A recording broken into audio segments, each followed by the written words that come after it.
SRC సంస్థకు చెందిన ఖాళీ స్టాంపులు బయటకు రావడం వెనుక వైసీపీ కుట్ర ఉందని కళ్యాణదుర్గం ఎమ్మెల్యే సురేంద్రబాబు ఆరోపించారు. ఈ స్టాంపుల కుంభకోణం జరిగినట్లు గుర్తించిన వెంటనే ఎస్ఆర్సీ ప్రతినిధులు పోలీసులకు ఫిర్యాదు చేశారని ఆయన చెప్పారు. రాజకీయ కుట్రలో భాగంగానే ఇదంతా చేస్తున్నారంటున్న ఎమ్మెల్యే సురేంద్రబాబుతో మా ప్రతినిధి సురేష్ ఫేస్ టు ఫేస్. నకిలీ ఈ స్టాంపుల కుంభకోణం రాజకీయ రగడ రేపుతోంది. కళ్యాణదుర్గం ఎమ్మెల్యే అమ్మినేని సురేంద్రబాబు టార్గెట్గా కళ్యాణదుర్గం వైసీపీ సమన్వయకర్త తలారి రంగయ్య తీవ్ర విమర్శలు దిగారు. దీనిపైన మాట్లాడేందుకు ఎమ్మెల్యే అమ్మినేని సురేంద్రబాబు ఉన్నారు. సురేంద్రబాబు గారు ఏం చెప్తారు? గత వారం రోజులుగా చూసినట్లయితే 2 రోజులుగా తీవ్ర విమర్శలు చేస్తున్నారు. నకిలీ ఈ స్టాంపులు ఏదైతే కుంభకోణం ఉందో దాని వెనుక మీ ప్రమేయం ఉందంటూ తీవ్ర విమర్శలు దిగుతున్న పరిస్థితి ఉంది. దీనికి మీ సమాధానం ఏంటి? ఈ కుంభకోణం, నకిలీ ఈ స్టాంపుల కుంభకోణం జరిగిన విషయాన్ని నేనే తెలియజేయడం జరిగింది. నేనే మా వాళ్ళే పోలీస్ స్టేషన్లో కంప్లైంట్ ఇచ్చారు. ఏదైతే ఆదివారమే ఇది ఆలస్యం చేయకూడదనే ఉద్దేశంతో ఆదివారమే కంప్లైంట్ ఇచ్చాము. దాన్ని ఏది నిజము ఏది అబద్ధం అనేది పోలీసు విచారణలో తేలుతుంది. ఎందుకంటే పోలీసు విచారణలో ఉన్నప్పుడు ఏది కూడా నేను అనవసరమైన మాటలు మాట్లాడకూడదు. కాబట్టి ఖచ్చితంగా నేను ఇచ్చాను కాబట్టి వాళ్ళే దొంగలనే అభిప్రాయం నేను ఖచ్చితంగా చెప్పగలుగుతా. నకిలీ ఈ స్టాంపులు కుంభకోణం అయితే సూత్రధార ఇర్రప్ప అలియాస్ మీసేవ బాబుకు మీకు అత్యంత సన్నిహిత సంబంధాలు అంటూ కొన్ని ఫోటోలను కూడా బయటపెడుతున్నారు. కొద్దిసేపటి క్రితమే తలారంగా మీడియా సమావేశంలో వాటన్నింటిని కూడా చూపించారు. దీనికి ఏం చెప్తారు? ఖచ్చితంగా అతను మా పార్టీ కార్యక్రమాల్లో తిరిగాడు, మాతో పాటు నాతో ఫోటో తీసుకున్నారు. మన ప్రధానమైన వ్యక్తులతో కూడా ఫోటో తీసుకోవడం జరిగింది. ఆ రోజు నాకు తప్పు చేశాడని తెలిస్తే నేను ఆ రోజే దూరం పెట్టేవాడిని. కానీ నాకు తెలిసిన వెంటనే నేను ఇమ్మీడియట్గా యాక్షన్ తీసుకోవాలని చెప్పి నేనే పోయి పోలీస్ స్టేషన్లో కంప్లైంట్, మా వాళ్ళ ద్వారా పోలీస్ స్టేషన్లో కంప్లైంట్ ఇప్పించేసి అతని మీద ఇమ్మీడియట్గా అరెస్ట్ చేసుకొని తగు చర్యలు తీసుకోమని చెప్పడం జరిగింది. ఏదేమైనా కూడా ఈ వ్యవస్థనంతా కూడా నడిపిస్తుండేది వైసీపీ ప్రభుత్వం అనేది నాకు ఇప్పుడే తెలుస్తున్న విషయం.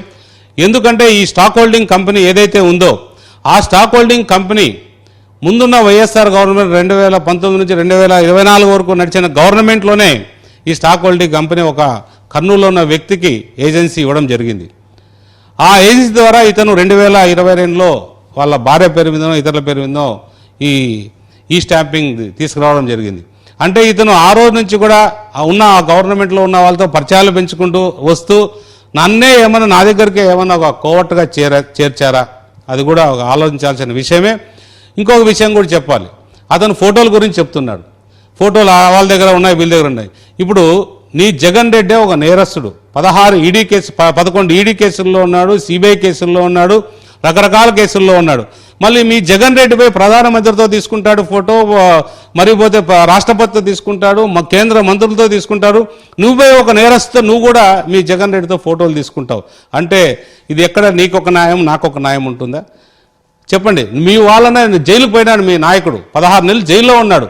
నేను నిజంగా నిజం నిరూపించుకోవడానికి నేనే స్వయాన వెళ్ళి పోలీస్ స్టేషన్లో కంప్లైంట్ ఇవ్వమని నేనే చెప్పాను. అది వెరిఫికేషన్ జరుగుతుంది.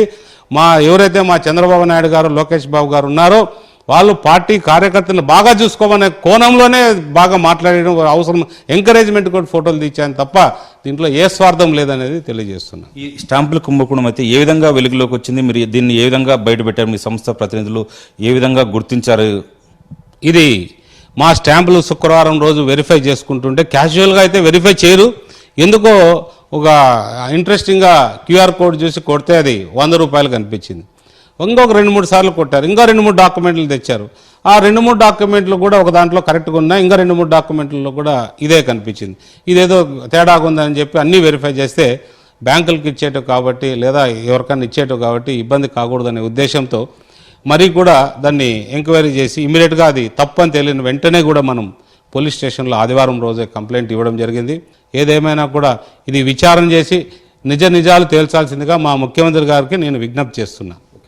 ఎస్ఆర్సీ సంస్థతో పాటు ఏదైతే కళ్యాణదుర్గం ఎమ్మెల్యే అమ్మినేని సురేంద్రబాబుపై చేస్తున్న విమర్శ రాజకీయ కుట్రలో భాగంగానే ఈ తరహా విమర్శలు చేస్తున్నారని చెప్తున్నారు. ఖచ్చితంగా కళ్యాణదుర్గం నియోజకవర్గాన్ని అన్ని విధాలా అభివృద్ధి చేసేందుకు తాను సిద్ధంగా ఉన్నాను. ఇటువంటి అపోహలకు తావులేదు. ఖచ్చితంగా రాష్ట్ర ప్రభుత్వం దీనిపైన పూర్తి స్థాయిలో విచారించాల్సిన అవసరం ఉందన్న అభిప్రాయాన్ని కళ్యాణదుర్గం ఎమ్మెల్యే అమ్మినేని సురేంద్రబాబు వ్యక్తం చేస్తున్నారు.